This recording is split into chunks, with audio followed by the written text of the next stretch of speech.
Segunda, 23 de dezembro. Mantendo os olhos em Jesus. Ouça João 21, versos 20 a 22. Então Pedro, voltando-se, viu que o discípulo a quem Jesus amava vinha seguindo.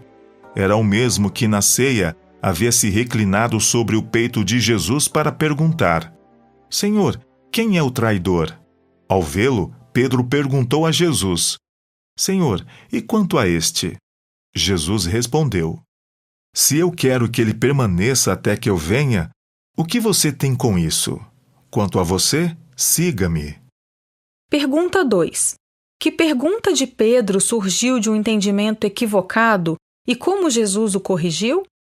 Jesus tinha acabado de restaurar Pedro ao ministério e havia dito: siga-me. Essa ordem provavelmente se referia a segui-lo fisicamente na praia. Sabemos disso porque depois Pedro se virou e viu que João também estava seguindo Jesus. Então fez uma pergunta sobre João: Senhor, e quanto a este? Jesus predisse como Pedro morreria. Parece que Pedro estava curioso a respeito da morte de João.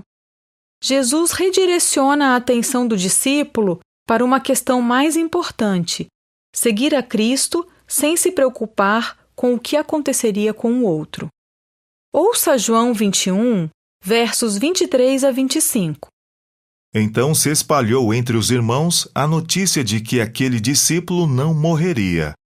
Ora, Jesus não tinha dito que tal discípulo não morreria, mas, se eu quero que ele permaneça até que eu venha, o que você tem com isso?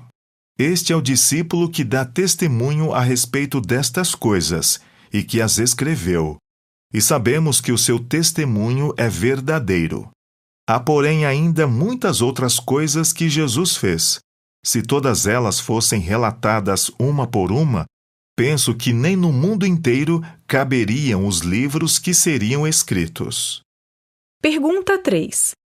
Como a declaração de Jesus foi mal interpretada? E como o apóstolo João corrigiu esse mal-entendido? Muitos dos primeiros cristãos entenderam mal o que Jesus disse. Eles concluíram que isso significava que Jesus voltaria antes de João morrer.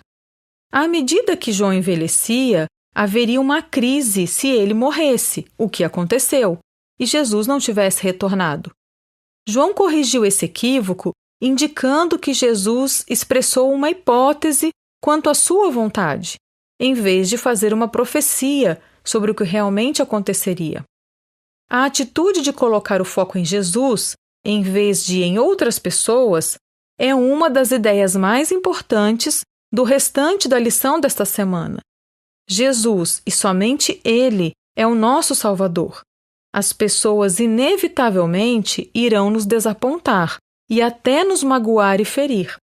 As verdades estudadas nas lições de terça a quinta-feira abordam o tema da compreensão da palavra de Deus, visando conhecer e seguir a Jesus, que deve ser nosso único mestre e guia, por mais importantes que sejam o auxílio, os conselhos e as orientações de outras pessoas. Você já ficou triste com alguém que admirava? O que aprendeu com essa experiência?